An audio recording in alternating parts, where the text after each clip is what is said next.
sir? Just like new, Dak. How about you? The hardest parts are over. We've gotten a lot of work done on the Snowspeeder, and I wanted to give you an update. As I told you in the last video, the first thing I needed to do was diagnose the electronic system within the Snowspeeder, which is one of the most complex Kenner ever made for one of their vehicles. I pulled it out in the last video, and then I had to clean the connectors that connect the batteries together because there's about 20 or 30 years of oxidation and dirt on those connectors. I used fine grit emery cloth, as you probably saw from the Millennium Falcon restoration. Then what I did was I put everything back into the fuselage because that's the best way to kind of lay it down and test it. That's where it's designed to sit, and so that's the easiest place to connect batteries. And when I did, I discovered that it was working, but only intermittently. Now luckily the bulbs were still working, which is great because seeing the abuse slash love that was put onto the Snowspeeder, I was under the impression that one of the bulbs or both of the bulbs might have gone out, but they hadn't. They were still intact. Great Kenner quality. The challenge was the motor was spinning, but only every other push of the button and slowly, and sometimes it would stop, and I couldn't figure out what was going on. There is a sort of like a ramp on a gear that's inside the assembly. I call it an interrupter. What it does is it pushes an extra connector down to deliberately break the circuit in a rapid pattern. And when you do that, that's why you get the blinking lights and the of the sound, which is unique to the Snowspeeder. A lot of the other Star Wars vehicles just had a constant light and a buzz, whereas this one actually had interrupted sound and a pattern. It's pretty cool. So once I figured out that that ramp was gummed up with dirt that was jamming it up on each cycle, I used some 3-in-1 oil, and that loosened it up, and now it works like a charm.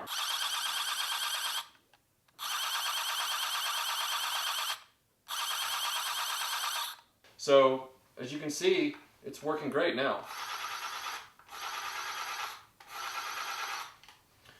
The next part that I had to do was probably the hardest part, the rear grille assembly.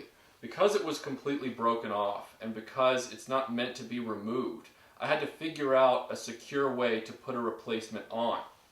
The way I achieved this was, fortunately, Juan's Snowspeeder still had some of the posts that were broken off. He had chunks of those posts still on the main body, which was great because what that meant was I could align the new rear end onto those small broken posts. It's not going to be perfect, but it's enough to give the adhesive something to grip onto and connect the two pieces together. The hard part was I had to drill out the holes on the grill piece because they still had the other ends of the post from the donor Snowspeeder. So after using a small drill bit and carefully drilling those out, I was able to align this properly. Now after that, you have to decide what adhesive you're going to use. There's a lot of debate about this. I don't find the Super Glue brand to be the proper glue for this because I don't think it holds that well for larger pieces and heavy weights, something that could get moved around. What I like to use, and it's something that I've discovered in prop making and also in working on my car, I like to use Loctite brand because it seems to really hold up to some punishment. Normal handling, nothing. I mean, if I threw this against a wall, then the rear end's probably going to fall off. But we're not going to do that because, you know, we're not 5 anymore. I use Loctite, professional grade. It has a nice model kit like applicator tip, which is great because that means I can actually lay it down exactly where I want it with no overspill. And then I sat it upright like this for about 24 hours. I put it actually in an empty cereal box because the wedge shape kept it, and then I leaned it up against the cabinet and then I walked away. And now, as you can see, it holds on very well.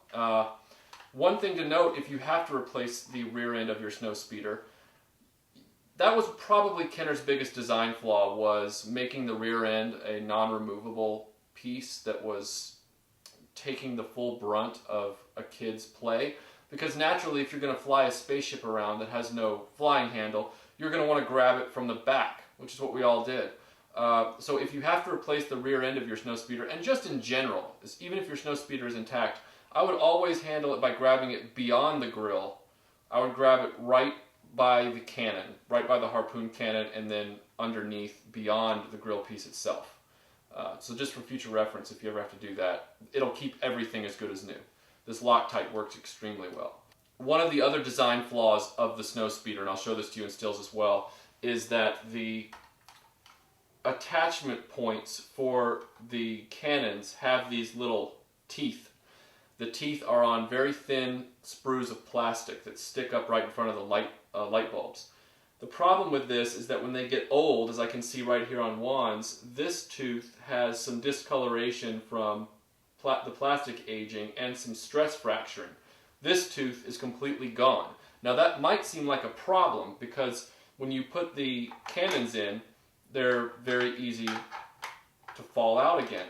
But actually, what I've discovered is that I like it better when the tooth is broken. Now I'm not going to break the tooth off on this one because I don't deliberately break toys. But I find that if you have one that doesn't have the tooth, if the tooth is broken off, you can insert the canon and then you just gently twist it slightly toward the cockpit.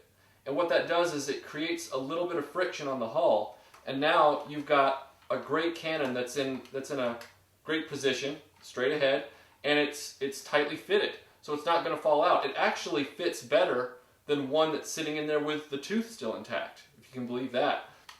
And it fits okay, but as you can see, there's a little bit of movement. And notice the one on the other side doesn't move around, and it's on the broken one.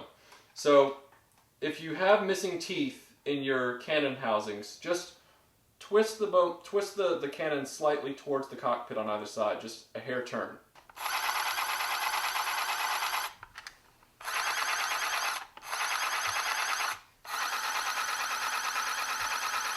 A few final things to note. When you're putting the fuselage back together, before you do, remember that certain parts have to go in first. For example, the landing gear needs to be put in, and then you want to put the harpoon cannon on, because that's easier to put on with the fuselage disassembled. And you're also going to want to put the rear gunner's canopy glass inside, because it's much easier to install when the top half of the fuselage is off. In the next video, we're going to recreate the decals and apply those to the ship, and we're also going to put all the rest of the parts back on. So stay tuned, and you're going to see a nicely finished, resurrected Snowspeeder.